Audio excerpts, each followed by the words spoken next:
Hello students, I hope you have studied the poem Cherry Tree. Today we are going to learn figures of speech on the cherry tree. विद्यार्थी मित्र, आज आपण figures of स्पीचचा अभ्यास करणार आहोत. परीक्षेमध्ये तुम्हाला पोएटिक डिव्हाइसेसचा प्रश्न असतो 2 मार्काला. त्यामध्ये रायमिंग पेअर्स, राईम स्कीम, आणखी फिगर्स ऑफ स्पीच यापैकी तिन्हीवर प्रश्न असतात 2 मार्काला. त्यामध्ये रायमिंग पेअर्स, राईम स्कीम तुम्हाला येते आणि 10वीला तुम्ही फिगर्स ऑफ स्पीचचा सुद्धा अभ्यास केलेला आहात. आता आज या पोएममध्ये आपण जे फिगर्स ऑफ स्पीच या पोएममध्ये आलेले आहेत त्याचा अभ्यास करणार आहोत. See first climax. See definition. When the ideas are expressed in a series of increasing importance is known as climax. Climax means क्रमवारी. यामध्ये एखादा प्रसंग किंवा कल्पना चढत्या क्रमाने मांडलेल्या असतात. For example, pink, fragile, quick to fall.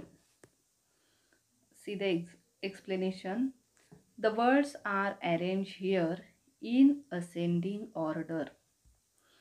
आता तुम्हाला एक्झाम्पल आहे pink, fragile, quick to fall. आता ही जी क्रिया आहे ती चढत्या क्रमानं इथे मांडलेली आहे. They move from healthy to delicate. Here the cherry blossoms turns pink, ripens and is ready to be peak.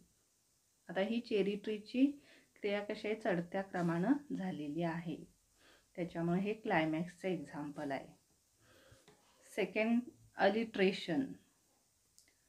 A repetition of a consonant sound in a quick succession at the beginning of words is called alliteration. आता alliteration या अलंकारात एकाच अक्षराच्या उच्चाराने सुरू होणारे शब्द वापरलेले असतात. See first example. Its arms in a fresh fierce lust. Here the sound F is repeated. आता आपण एक्झाम्पल वाचलं की काय लक्षात येतं, तर एफचं रिपिटेशन झालेलं आहे, एफ या अक्षराचं. It's arms in a fresh fierce lust. मग एक्सप्लेनेशन कसं लिहायचं, here the sound F is repeated. Second, shrivel the slender stem. Here the sound S is repeated.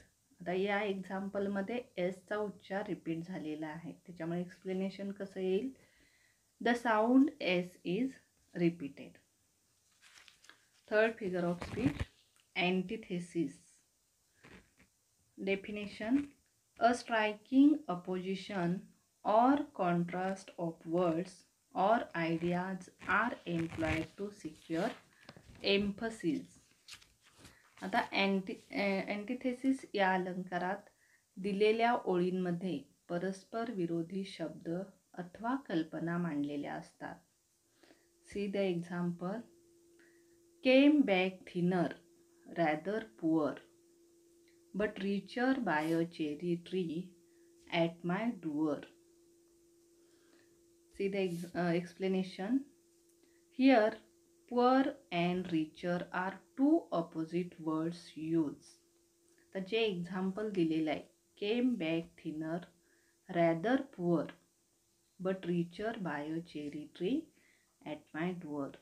तर यामध्ये poor आणि richer हे दोन विरुद्ध शब्द आलेले आहेत आणि त्यामुळे एक्सप्लेनेशन कसं येईल, here poor and richer are two opposite words used. See the last figure of speech, personification. When definition, when a certain object or thing is stated as to behave or act like a human being is called personification. Personification means चेतना गुणोक्ती. यामध्ये निर्जीव वस्तू सजीव आहेत असे वर्णन केलेले असते. C the example. It was very small, 5 months child. Explanation. The cherry tree has been personified. Means the plant sapling is represented as human being, human child. लक्षात आलं? तुम्हाला या पोएममध्ये हे 4 फिगर ऑफ स्पीच आहेत. क्लायमॅक्स, अलिट्रेशन, अँटिथेसिस, आणखी पर्सॉनिफिकेशन. तुम्ही या 4 figure of स्पीचचा अभ्यास करायचा आहे.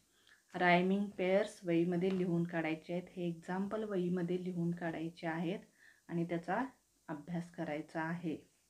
रायमिंग पेअर्स, राईम स्कीमसुद्धा वहीमध्ये लिहून काढायचे आहेत. ठीक आहे? ओके.